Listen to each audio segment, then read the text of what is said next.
সামাজিক মাধ্যমে উন্নয়নের নানা চিত্র তুলে ধরা হলেও বাস্তবে শান্তির বাজার বিধানসভা কেন্দ্রের বিভিন্ন এলাকায় এখনো রয়ে গেছে একাধিক মৌলিক সমস্যা। এমনই অভিযোগ তুলছেন স্থানীয় বাসিন্দারা। তাদের দাবি, 2023 সালের বিধানসভা নির্বাচনের পর এলাকার উন্নয়ন নিয়ে যে প্রত্যাশা ছিল তার অনেকটাই এখনো পূরণ হয়নি। অভিযোগ করছে শান্তির বাজার দ্বাদশ শ্রেণী বিদ্যালয়ে গ্যালারি নির্মাণের কাজে অনিয়ম হয়েছে, যদিও এই অভিযোগের স্বাধীনভাবে সত্যতা যাচাই করা সম্ভব হয়নি।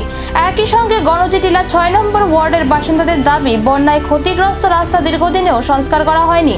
বিশুদ্ধ পানীয় জলের সমস্যাও আজও মেটেনি।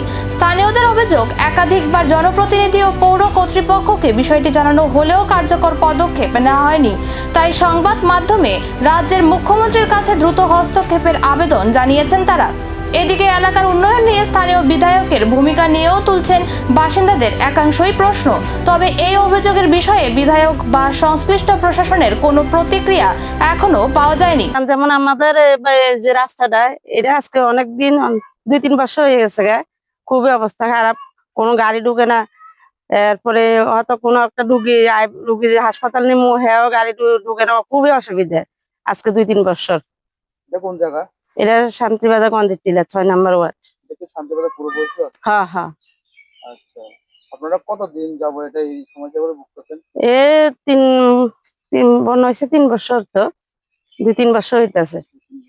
হ্যাঁ, কোনো বা পুরো পরিষদে কেউ লোক বা যারা প্রধান মেম্বার আছে এখানে আপনাদের পুরো পরিষদে, তারা কি জানে? না, তারা তো ঠিক আছে, তারা জানে, কিন্তু এটা তো রাস্তা ও পানীয় জলের দীর্ঘদিনের সমস্যা কবে মিটবে? অভিযোগের জবাবে প্রশাসন ও জনপ্রতিনিধিদের পক্ষ থেকে কি পদক্ষেপ নেওয়া হয়, এখন সেদিকেই তাকিয়ে শান্তির বাজারের মানুষ।